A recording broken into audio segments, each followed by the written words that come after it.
Hello everyone, welcome back to the tech series channel. आज हम बात करने वाले हैं बैंकर्स एल्गोरिथम के बारे में।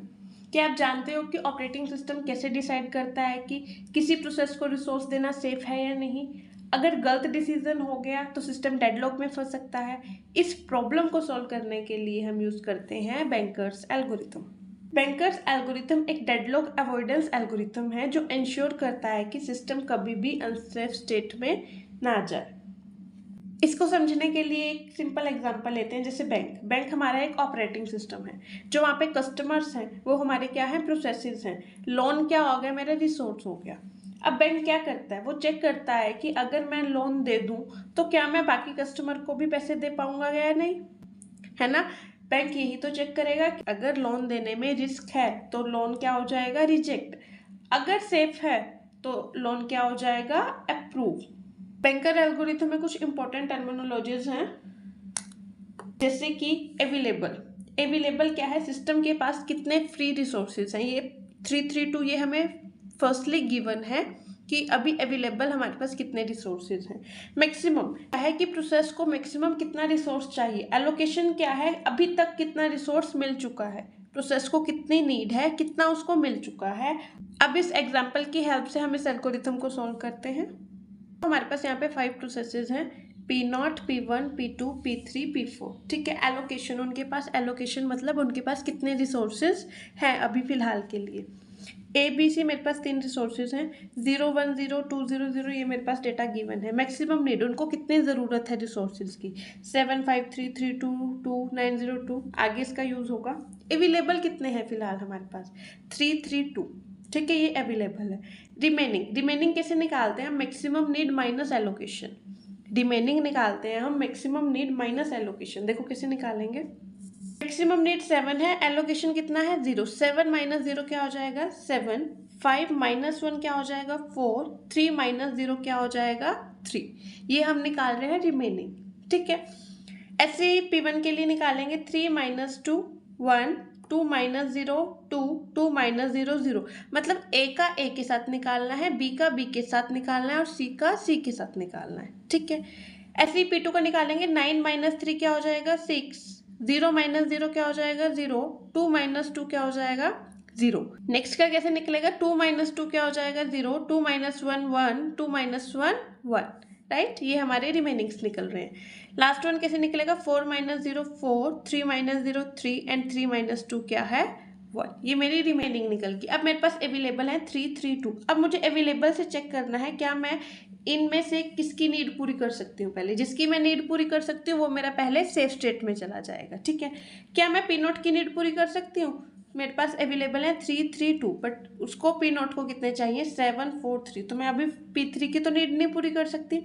क्या मैं P1 की कर सकती हूँ, 1, 2, 2। यस, मैं P1 की नीड पूरी कर सकती हूँ। P1 तो सबसे पहले मेरा कौन सा एग्जीक्यूट होगा, P1। P1 मेरा कहाँ पे चला जाएगा, सेफ स्टेट में। ठीक है। P1 जब मेरा सेफ स्टेट में चला गया, जो मेरे पास P1 पे एलोकेशन थी वो फ्री हो जाएंगी, वो अवेलेबल में ऐड हो जाएंगी। देखो 2, 0, 0 जब मैं अवेलेबल में ऐड करूंगी तो मेरे पास क्या आ जाएगा, 5, 3, 2। ठीक है। अब P1 प्रोसेस मेरा क्या हो गया, सेफ स्टेट में चला गया। अब P1 के बाद मैं चेक करूंगी P2। क्या मैं 5, 3, 2 की हेल्प से P2 की ये वाली नीड पूरी कर सकती हूँ, 6, 0, 0 नहीं कर सकती। ठीक है। तीनों को चेक करना है, A को, B को, C को, अगर मैं तीनों की नीड एक साथ पूरी कर पा रही हूँ कि नहीं कर पा रही। तो P2 की नीड नहीं पूरी कर पा रही। ठीक है। क्या मैं P3 की नीड पूरी कर पाऊंगी, अवेलेबल मेरे पास 5, 3, 2 है, बट कितने चाहिए P3 को, 0, 1, 1। यस, तो P3 की नीड पूरी हो जाएगी। तो P1 के बाद कौन से स्टेट में चला जाएगा, P3। P3 के पास जो एलोकेशन थी वो रिलीज कर देगा, वो फ्री कर देगा। तो 5, 3, 2 में 2, 1, 1 ऐड कर दो तो क्या हो जाएगा, 7, 4, 3। ये हमारे पास क्या बनेंगी, नई अवेलेबल बनेगी। अब P3 के बाद मैं चेक करूंगी P4। सीक्वेंस में चेक करना है हमें। ठीक है। P4 को चेक करूंगी, P4 के पास कितनी है, 4, 3, 1। क्या मैं 7, 4, 3 से 4, 3, 1 की नीड पूरी कर पा रही हूँ, हाँ कर पा रही हूँ। तो P3 के बाद कौन चला जाएगा सेफ स्टेट में, P4। ठीक है।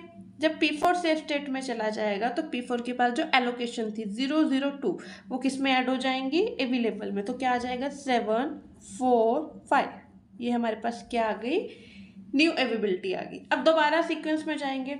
अब देखो नोट की नीड पूरी कर पा रही हूँ मैं, 743 अवेलेबल कितने हैं, 745। यस, यहाँ पे पी नोट की भी नीड पूरी हो पा रही है, तो P4 के बाद कौन जाएगा, पी नोट सेफ स्टेट में, ठीक है। और पी नोट के जो मेरे पास एलोकेशन थे वो उसको रिलीज कर देगा 010, तो क्या आ जाएगा 755, राइट। अब मेरे पास ये न्यू अवेलेबिलिटी बन गई, इसकी हेल्प से मैं अब किसको चेक करूंगी, कौन रह गया मेरे पास, P2। P2 को कितना चाहिए, 600, मेरे पास है 755 अवेलेबल है, तो मैं हाँ P2 की भी नीड पूरी कर सकती हूँ। तो P नोट के बाद क्या आ जाएगा, P2। नोट के बाद क्या आ जाएगा, P2, और P2 के पास जितने एलोकेशन थे उसको रिलीज कर देगा, तो क्या आ जाएगा 7 + 3 10, 5 and 7, 10 5 7 मेरी क्या बन गई, न्यू अवेलेबिलिटी। अब इसको चेक करने के लिए ना एक चीज मैं बता देती हूँ, आप पहले एलोकेशन को ऐड करो, 3 to 5 6 7 टोटल कर दो, 7 1 2 एंड 2 to 4 and 5, ठीक है। ये मेरे पास एलोकेशन का टोटल हो गया। और अवेलेबल कितने हैं मेरे पास, 3 3 2, और मेरे पास एलोकेशन कितने हैं, 7 to 5। एलोकेशन में मैं अवेलेबल ऐड करूंगी तो मेरे पास क्या निकल जाएगी, मैक्सिमम नीड निकल जाएगी फाइनल वाली, ठीक है। अगर ये दोनों सेम आई है तो हमारा क्वेश्चन सही है, ठीक है। 7 to 5 में 3 3 2 ऐड करूंगी तो क्या हो जाएगा, 7 + 3 10, 3 + 2 5, 5 + 2 7, और मेरे पास लास्ट रिमेनिंग नीड कितनी आई है, 10 5 7।